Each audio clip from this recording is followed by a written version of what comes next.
Do good work is not a label, but a way of living. It is the constant and diligent effort to achieve a new level of excellence in one's own life. It is the hidden inner beauty behind the struggle to achieve excellence. It's not perfect, but imperfect. It is the effort, discipline, and focus that often goes unnoticed. The goal of Do Good Work is to highlight that drive. The guests I have on this show emulate this drive in their own special way. You'll be able to apply new ideas into your own life by learning from them. We will also have one-on-one episodes with me where we'll dive into my own experience with entrepreneurship and leadership. Every episode is designed to provide you with ideas that you can apply and grow in excellence in all areas of your life, business, and career. Today on the show, we have Del Lewis. Del is a serial entrepreneur, a venturepreneur, a licensed marine engineer, and as he puts it, a mega philanthropist in training. I love that. He does most of his for-profit work through his company, TriClaire Business Holdings. TriClaire invests in and builds entrepreneurs and their companies. Del is also very active in several nonprofit organizations. He lives in San Diego, California with his wife, and they have 3 young adult children. And he's on the mission to elevate entrepreneurship beyond earnings. Del, thanks for being on. Thank you for having me. Excited to be here. Del, one of the things, and we'll dive into your background in a bit, but one of the things that I love about learning and also working with fellow entrepreneurs is the way that you see value and the way that you are able to think through problems and create a clear path of action. But before we dive into that nugget, I'd love for our audience to know a little bit more about you and what got you here to becoming a venturepreneur. Oh, wow. How much time do we have for this podcast? Let's see. Well, I've always been, I consider myself a serial entrepreneur. So I think I've always had sort of that entrepreneurial bug. And have always wanted to do something like I'm doing now. And I recall, even when I was in high school and thinking about where I was going to go to college, probably unlike any other 17-year-old kid or like a few other 17-year-old kids, I was deathly afraid of going to college because I was deathly afraid of spending 4 years someplace, having a great time, by the way, right? Yeah. And then graduating, getting a degree, and then having to have a 9-to-5 job behind a desk. And I just did not want that at all. And but I also knew that I probably needed a college degree to be able to support myself the way that I thought that I wanted to live. So I went to college, and I can talk about that a little bit later as to where I went and why. But it really was to be in the business world. That was my whole thing, is to be an entrepreneur and be in the business world. And I just, I love creating things for people, things of value for people. And I think that's what business is all about. No, I love that. So you even started with the end in mind, knowing that. I'm curious, where did you end up going and why? Because it sounds like you could attach that why to the end purpose. Yes, absolutely. So I ended up going to the United States Merchant Marine Academy. And for anybody that's listening, I always like to give people a short quiz and say, can you name all 5 federal academies in the United States? Most people can name 3. They usually come up with West Point, which is the military academy. They come up with Annapolis, which is the Naval Academy. A lot of people get the Air Force Academy in Colorado. Few still get the Coast Guard Academy, which is in New London, Connecticut. And almost no one gets the Merchant Marine Academy, which is in New York, Kings Point, New York. But, and it's interesting that it's an academy that is actually, it's a federal academy, but it's designed to educate men and women to go into private enterprise. So we go into the business of shipping on actual big old ships. And so we get commissions in a reserve branch of the armed forces, but we go into private enterprise. And so when I was approached by them, I was kind of recruited by them and looked into it. I said, well, this could actually work because this could give me the college degree that I'm looking for. And when I graduate, I'm definitely not going to have a 9-to-5 job behind it. So it was the perfect storm for me. That's awesome. That's very a unique way of approaching things. And I know that, I mean, just the way that you thought about that, and we can now talk more, a little bit more about the way that you look at value, the way that you approach that, you had a certain methodology or framework to think about those scenarios.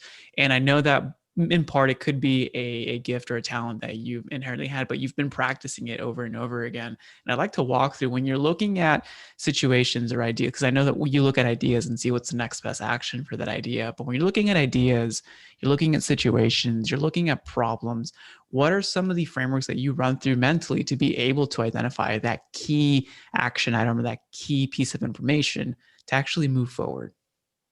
Yeah, that's a great question. And I think you actually hit on the answer already in one of your observations. I always look at the end. So I'm a big proponent. Anybody that's been in my world for any period of time knows that one of my favorite words is outcomes. Yeah. You know, what is your outcome? What is your desired outcome? And so I always start there. And an offshoot of that is, what do you want? And I'm always asking my partners and the people that I work with, all right, what is it that you want? What is the outcome? And then, because I believe that when you have a defined outcome, there's always a road or a pathway to get there. But when that outcome is not well defined or not specific, then you end up taking a number of different paths and you may never end up getting anywhere. So it's always with the end in mind. And I think that, meaning for some, it might take a little bit extra work, a little bit more, planning. We can maybe dive into some of those frameworks to set up proper outcomes or proper clear explanation of that outcome so that we can communicate with others, also communicate, is that truly where we want to go or where we want to take this? But let's take it a step further. When you're actually implementing an idea based on an outcome, how do you look at some of the options or availabilities that we can go ahead and either apply to a business idea or take an idea and extract that and, increase it or scale it up? Like, what are some of those tactical applications that you look at when you're actually taking something and bringing it to life? Yeah, I think there's another question that needs to be answered that before you get into some of the tactics, which is more of a strategic question, is that once you have the outcome, what is the why around that? Why is it that you want that outcome? Because when you combine those two, the outcome with a specific why, then you get more detailed as to what road or pathway you should take. And so now we can get into some of the tactics. So you've got the outcome, you've got the why. You certainly need to figure out what resources you need to bring to bear in order to make that happen. So that's a whole framework in and of itself. What resources do you need to bring to bear to make that happen? I also look at time frame. What is your time frame? And oftentimes there's a desired time frame, which for many of us is yesterday, and then there's a realistic time frame. So it's resources and then time frame. And you can break those resources down into human resources as well as what I like to call systematic resources. And so those are the basics there. And once you start to get that down, then we can start to formulate a plan. Yes. And I usually like to then chunk it. So the other format or methodology is then chunking, so that we're tackling minor outcomes or shorter outcomes, sub-outcomes, if you will, to get to our major outcome. Get to the major. I think for our listeners out there right now, we're talking about frameworks, how to create a framework to create a framework so that you can actually take action. So it's a little meta right now, but the thing that I love about this the most is that wherever there's a truth to be told, different perspectives to get to that truth arrive in similarities. For example, when you just talked about the first couple, phases in what you just described, you're actually outlining my book.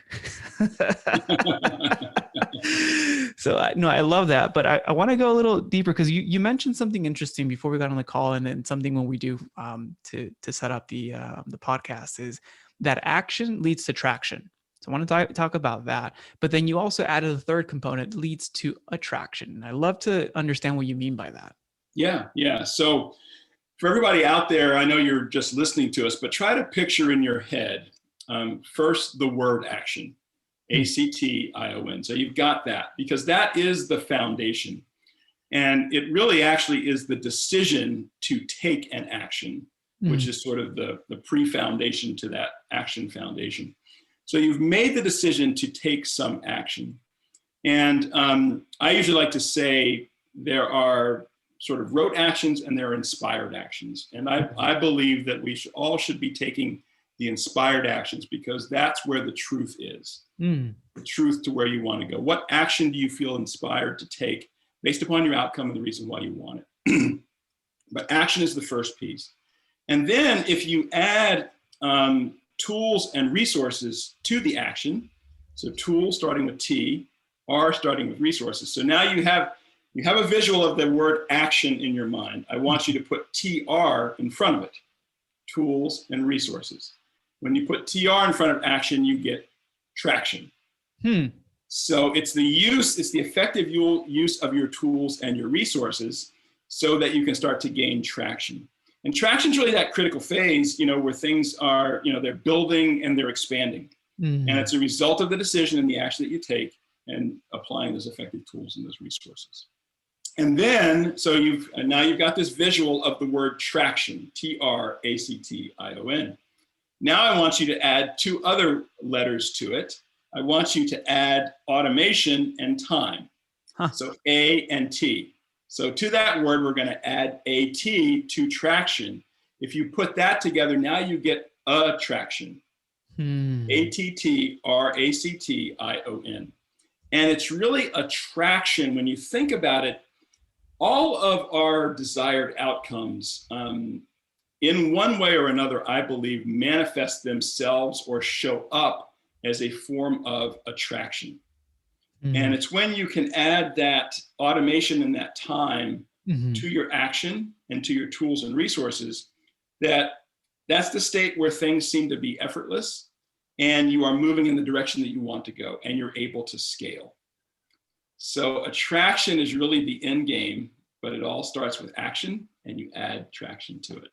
That was probably the best explanation I've ever heard when it comes to go take action, because everyone says that and there's so much information, just take action. But that is so wise because you hit on so many key elements, and I want to break it down again just for our listeners.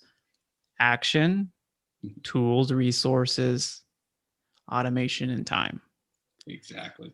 And we can go into this because I know where you're taking this, and this is such a cool way to see it.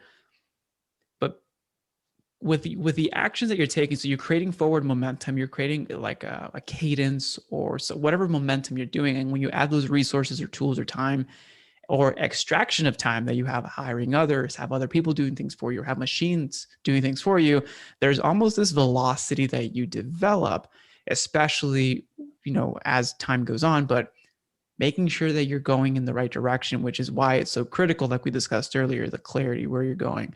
But I do want to dive into this. There's something that you mentioned that's that I'd love to learn a little bit more. What you mentioned, inspired action. So inspired, does that mean that I'm inspired to go in this direction, or I'm being pulled by a market need, or this is something that I can help other people do? Like, what does that inspired action lead us to? And is that more correlated to the clarity piece? Yeah. Great question. And it's really all the above that you said. This is really inspired action. But I think it's so important, and I'm a big believer in energy, and I can talk all day about energy and about the importance of energy and about our human energy and what we give off. But that's why the outcome is so important and why you want the outcome, because it's not just the statement of that. It really is the energetic feeling that you get when you see the outcome manifesting itself for you. Yeah. And you've got to clear why you wanted that, right? So if you can step into that energetic state, that is the state when your best ideas come to you. And that's what I refer to as what is your inspired action. So when you step into that state and you've got that clear why and that clear outcome, what comes to mind as the next step that you should take? That really is inspired action.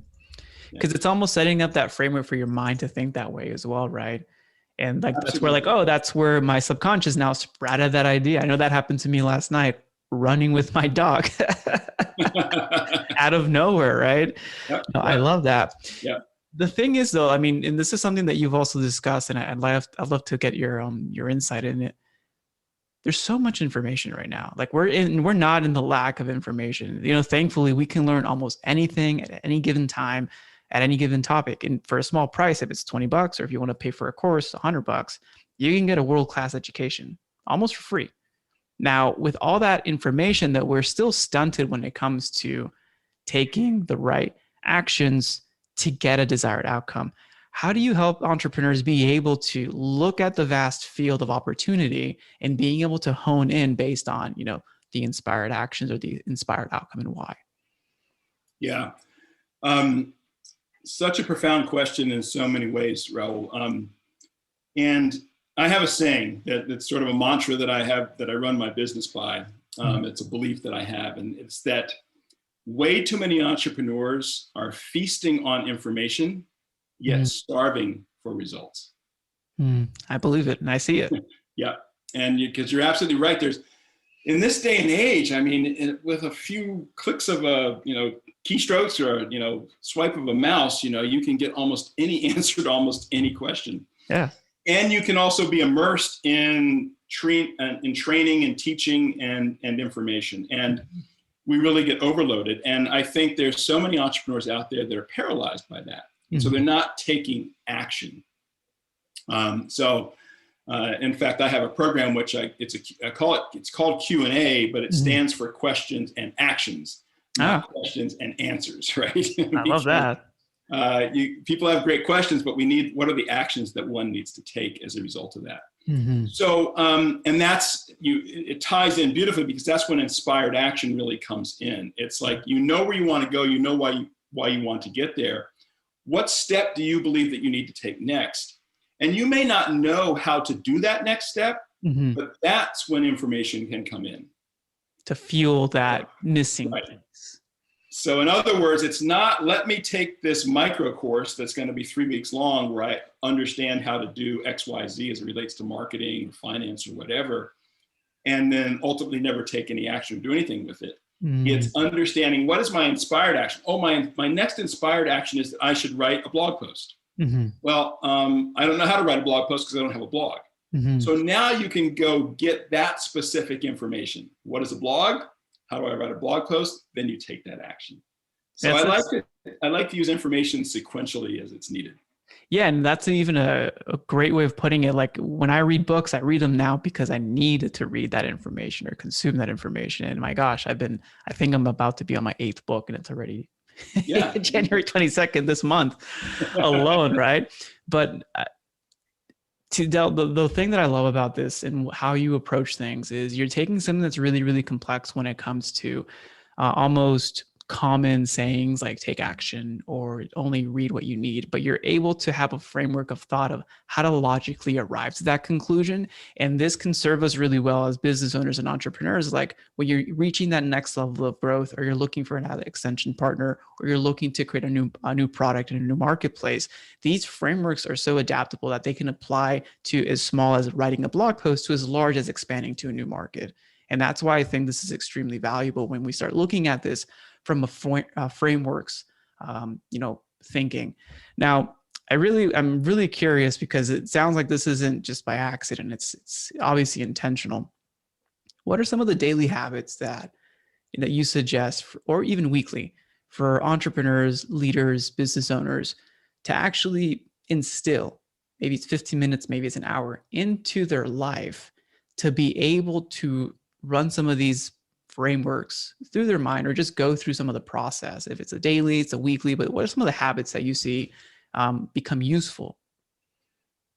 Yeah, there's so many out there. And I think, again, this goes back to inspired action, right? So I could give you a whole list and litany of things, but every single person that's listening to this should feel, what are they inspired by? So let me give you a couple. Let me give you a couple that I do each and every day, and some that I do weekly. Number one, I think, is huge, and that's visualization. I recommend that, and you don't have to do it for a long period of time, 5-10 minutes a day of visualization of what you want and where you want to go is amazing in terms of what it will do for you in terms of taking that inspired action. Because, we are visual feeling beings, right? And last I checked, we're still human. I'm sorry?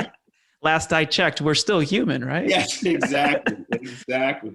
And this is the way that we're wired. So visualization is definitely one.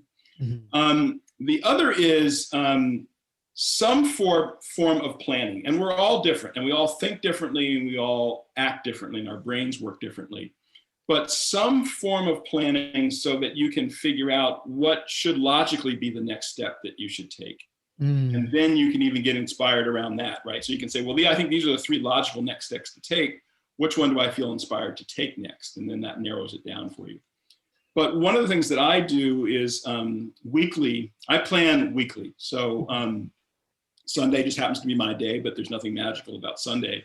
So Sunday mornings, I sit down and take a look at the week ahead. And I first start with a visualization. Where am I going? What are my big desired outcomes? What are my many desired outcomes? And what progress do I want to make this week toward those? And so that allows me to then figure out my week. And if you're just like, I'm like anybody else, if you look at your week, a lot of it's already taken up with stuff that you've committed to, several weeks beforehand. Yeah. But you can still fit in what you need to do and what you feel inspired to do around what you've already committed to. And so I think it's very important to take that action and do that weekly planning. So visualization and weekly planning are 2 that are absolutely key. The other that I feel personally about is, Stephen Covey called it sharpening the saw. And I really believe that we should all have something that we're working on to improve ourselves in some way. And it doesn't, if you're a business person or an entrepreneur, it doesn't always have to be a business thing, right? Yeah. But improving yourself in one area will improve you in all other areas that you have to work on. So those are 3 specific things. There's a number of others, but those are 3 that I do every single day or week.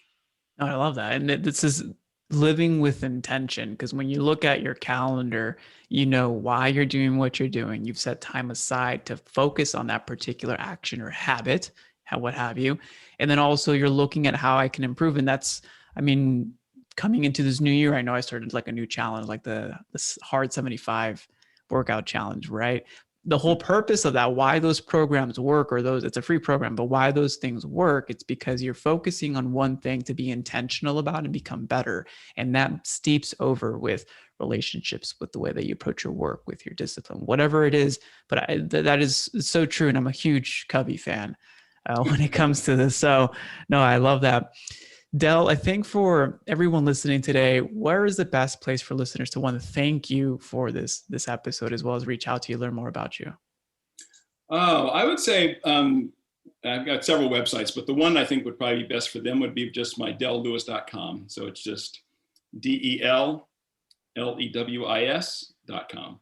Wonderful. And I'll put those links on the show notes. And Del, thank you so much for being on today. Yeah, my pleasure.